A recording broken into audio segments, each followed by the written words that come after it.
What if the thing standing between you and your goals is starting? Hello, wonderful people. Njogu here. I am a certified mindset coach for women leaders balancing motherhood, career, and life.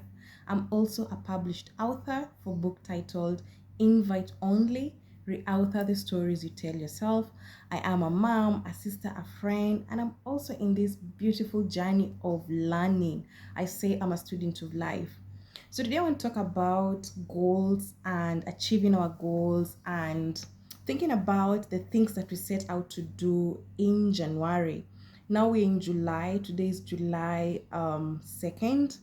And most of us are looking at our vision boards. Most of us are thinking about the goals that we said when the year started, like, yeah, it's new year. I'm going to do this. I'm going to achieve this. But now when you look, we are halfway through the year, and maybe you have not yet started with those goals that you had said you're going to do.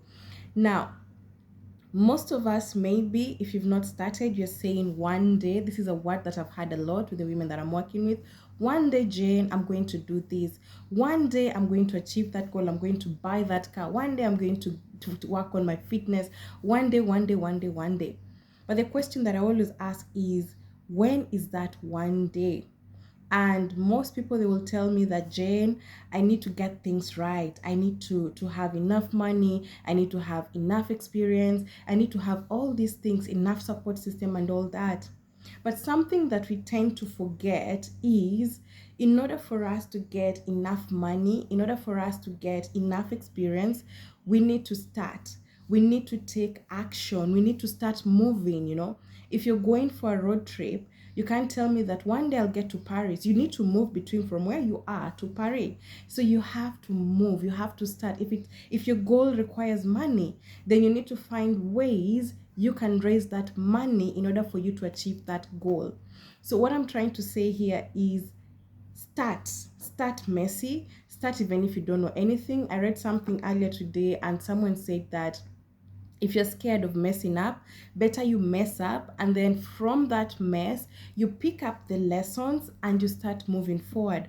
Most of us, we are scared of failing, we are scared of being ridiculed, but the problem is not even what other people are going to say about you, other people are going to see you fail. You're scared of seeing yourself fail. And that is where the big problem comes in. I'm talking about the internal chatter that we have. I'm talking about the internal monologue that we have when we are alone. So I want you to think about the words that you use when you look at that goal that you've pinned somewhere on the wall. If you're someone who goes extra, you have a vision board, beautiful, printed out, yet you've not even ticked anything on that vision board. And I want you to start paying attention to the type of words that you are using when it comes to those goals or that goal that you have.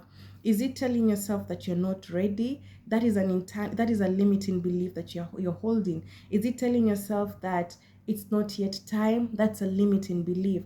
And I want you to start asking yourself, how can I counter these limiting beliefs that I'm experiencing? Or maybe you fall in the category of procrastination. So you find yourself saying, tomorrow, tomorrow. When is this tomorrow coming? Life's demand will always be there. And especially if in this season where, like myself, you're balancing motherhood, career, life, and there's also, we add on top of that wifeship, on top of that, you're a sister, you're a daughter, you're a friend, you're a mentor, you're an accountability partner. You have so many responsibilities. And those could be a valid reason, and I quote, for you not to show up for your goals. So you say, you know what, today I'm working on XYZ, so tomorrow I will start. And then tomorrow you still have more responsibilities. So it is a form of you procrastinating with a valid reason. Remember, we feed our brains, right? We are the architects. So if you keep telling your brain that you don't want to attend to that goal, your brain will find ways to ensure that, yes, it's possible. You cannot attend to that goal.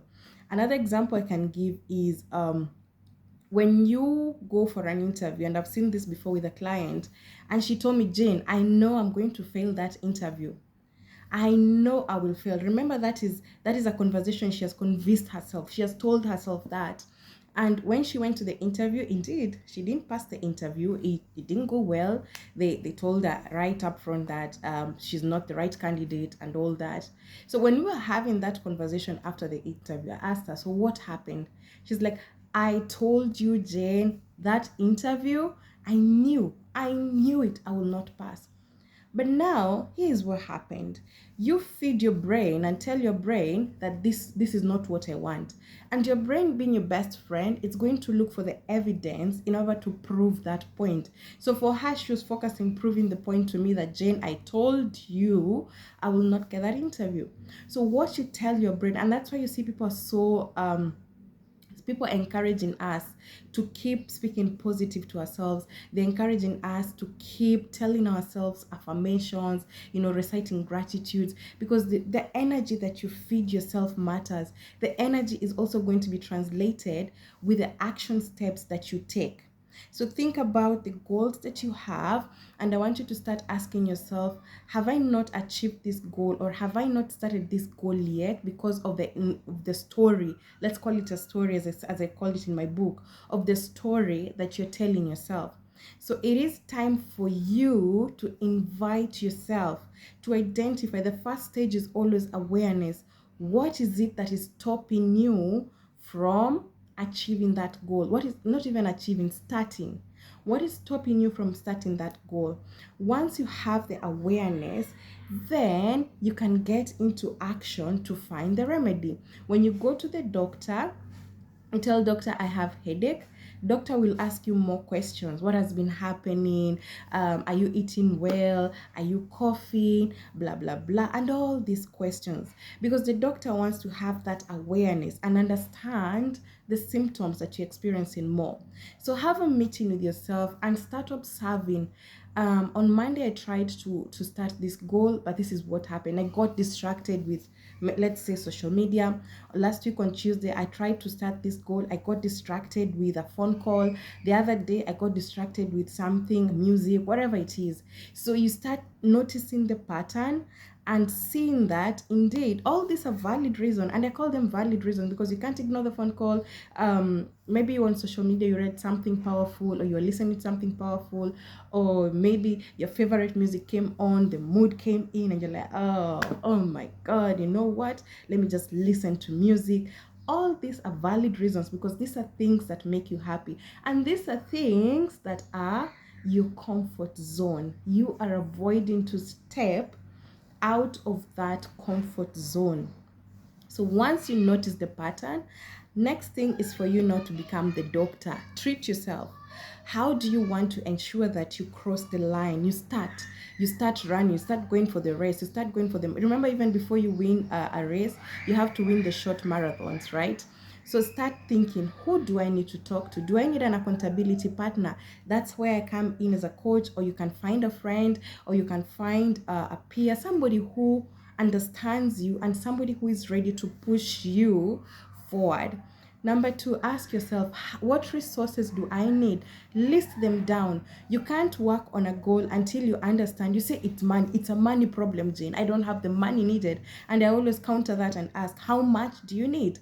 And then someone will be like, I need to get back to you. So you see what I'm going with this? Because if you don't have a clear picture of what you need, then you are not going to be excited to move forward with that goal. It's like me telling you, go on the road and count cars. You'll get bored. But when I tell you, go on the road and count for me red cars or blue cars, you'll get excited because, oh my God, I saw a red car. Oh my God, I saw a blue car. But if I just told you to go and do red cars, it's just generalization. So be very specific with what resources do you need. List them down, because once you list them down, as I said earlier, your brain becomes proactive in you. Now when you're walking, you're like, oh yeah, I need this, and I need this material for my goal. So you get the material. It was only $5. Okay, it's on sale, let me get it. Oh, okay, I needed this from, oh my God, Jane, you're speaking about this, I needed this piece for the puzzle for my goal. This is how you become proactive, and by the time you notice it, you have started taking those baby steps, like a baby walking, those baby steps, and you're learning as you go. Start with the first goal. Maybe you go extra, like myself. You use the wheel of life. You set goals for the different areas of your life: spirituality, intellectual, career, and all that. Start start with one area. If you've not started, go for the one that you feel will be most easy for you, so that it can motivate you to start the other goals.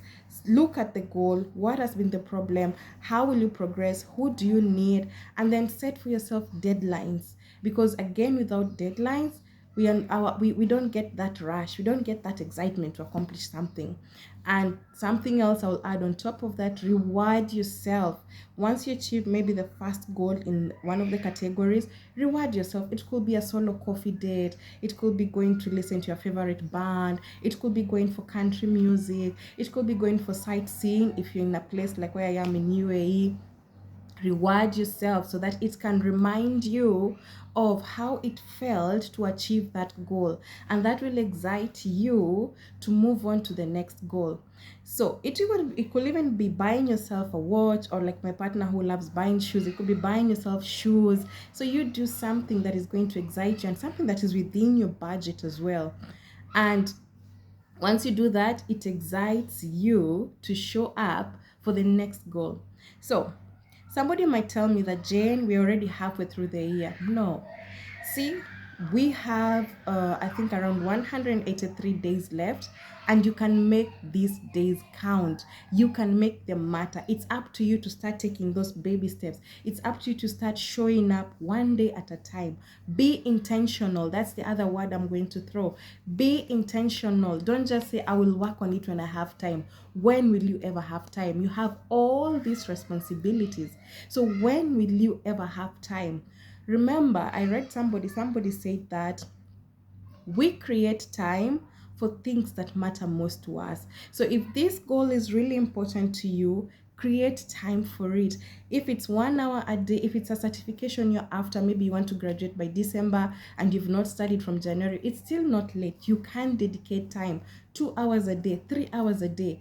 Get an accountability partner. I have seen them work. I have accountability partners in my different areas of life. In my spiritual life, I have a community. When I was writing my book, Invite Only, I had a group of fellow authors who were writing.